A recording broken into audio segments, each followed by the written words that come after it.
আসসালামু আলাইকুম গাইস, অনেকদিন পর ভিডিও দিচ্ছি। দেন এমন একটা ভিডিও এতদিন পর দেওয়া লাগবে আমি কখনো কল্পনা করি নাই যে এমন একটা ভিডিও আমি তোমাদের সামনে নিয়ে আসব। হয়তো তোমরা সকলেই জানো গতকাল কি হয়েছে। সো ঢাকা উত্তরায়, রাজধানী উত্তরায় মাইলস্টোন স্কুল অ্যান্ড কলেজে একটা প্রশিক্ষণ বিমান ধসে পড়ে, সবাই জানো। সো আমি এখানে কোনো ভিডিও কিংবা কোনো ক্লিপ অ্যাড করতেছি না, বিকজ যত ভিডিও কিংবা ক্লিপ অ্যাড করতেছি না তত আমাদের ভিতরে দুঃখতা আরও বেশি বাড়তেছে ভাই। এমন একটা ঘটনা ঘটবে ঢাকার মতো জনসংখ্যা এলাকায়, এমন একটা ঘটনা আসলে ভাই হৃদয় বিদারক। মানে কিভাবে ঘটতে পারে এমন একটা ঘটনা? যে সন্তানরা, যে শিশুরা এখনো পর্যন্ত একটা বিমান দেখলে খুশি হয়ে ইয়ে তালি দিয়ে তারা বিমানের দিকে তাকিয়ে থাকে একসাথে জড়ো হয়ে, কতক্ষণ বিমানটা অদৃশ্য না হয়ে যায়, কতক্ষণ মেঘের ভিতরে বিমানটা লুকিয়ে না যায়। একটা বিমান দেখলে ঘর থেকে বাইর হয়ে বারান্দায় গিয়ে বিমান দেখা, একটা হেলিকপ্টার দেখলে এমন একটা ঘটনা ঘটবে ভাই।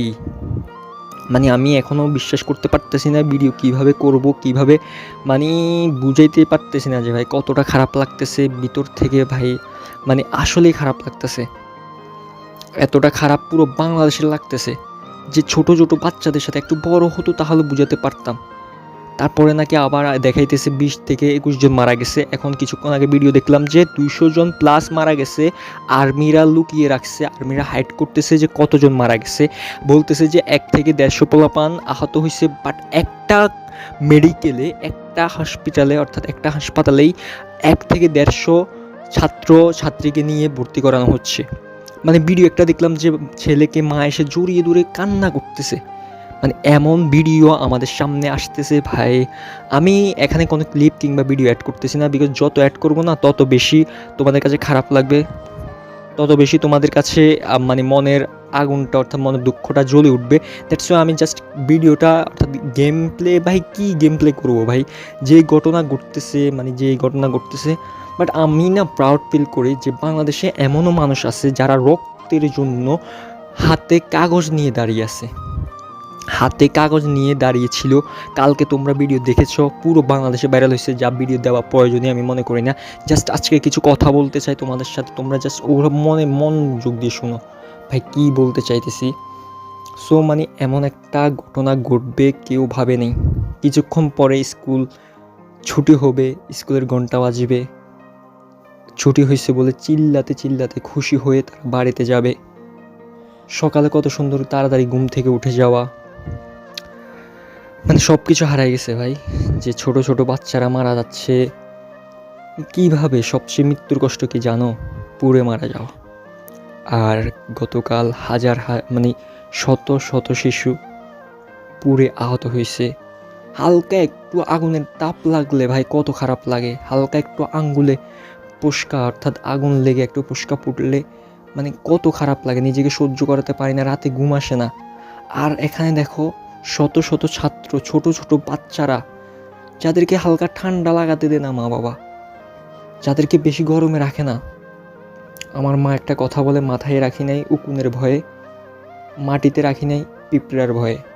সো এমন একটা ঘটনা, এমন একটা ঘটনা ঘটেছে, মানে বলার ভাষা হারিয়ে যাচ্ছি। তো আমরা কি করব? আর আমরা তাদের জন্য দোয়া করব। আর যারা আগুনে পুড়ে কিংবা পানিতে ডুবে অনিচ্ছা শর্তে মারা যায়, তারা অবশ্যই শহীদি মৃত্যু লাভ করে। আর তারা তো নিষ্পাপ, তাদের কোনো গুনাহ নাই। সো শহীদ ভাইদের জন্য মন থেকে দোয়া করি, যাতে তাদের পরিবার এই শোকটা বহন করতে পারে, তাদের পরিবার সহ্য করে ধৈর্য ধরতে পারে। কীভাবে ধৈর্য ধরবে ভাই, কীভাবে ধৈর্যটা ধরবে? তারপরও সবাই মিলে দোয়া করবেন, আমিন লিখে দিবেন, যাতে তাদের পরিবার, তাদের ফ্যামিলি, তাদের মা বাবা, তাদের দাদা দাদু, তাদের ভাই, তাদের বোন সবাই ধৈর্য ধারণ করতে পারে। আর শহীদ মৃত্যু হলে অবশ্যই জান্নাত লাভ করবে, আখেরাতে অবশ্যই দেখা হবে।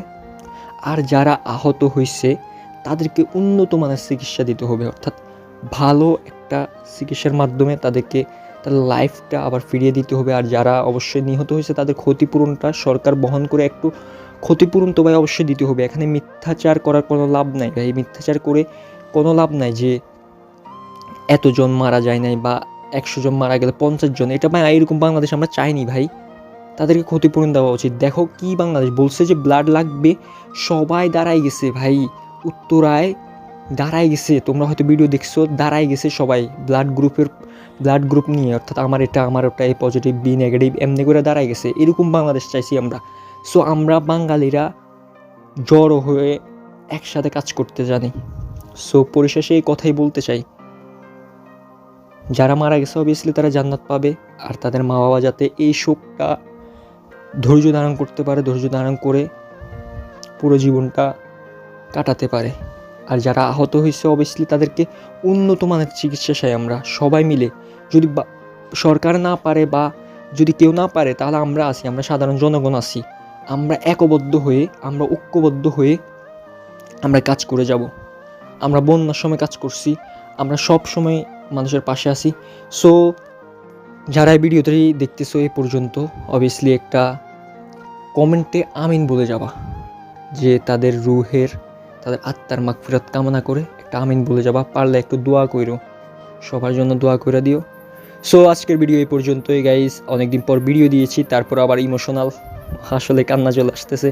ছেলে মানুষ তো ভাই চিৎকার করে কান্না করতে পারি না। সো ভালো থাকো, সুস্থ থাকো, সবার অবশ্যই খেয়াল রাখো, সবার জন্য দোয়া করো। আল্লাহ হাফেজ।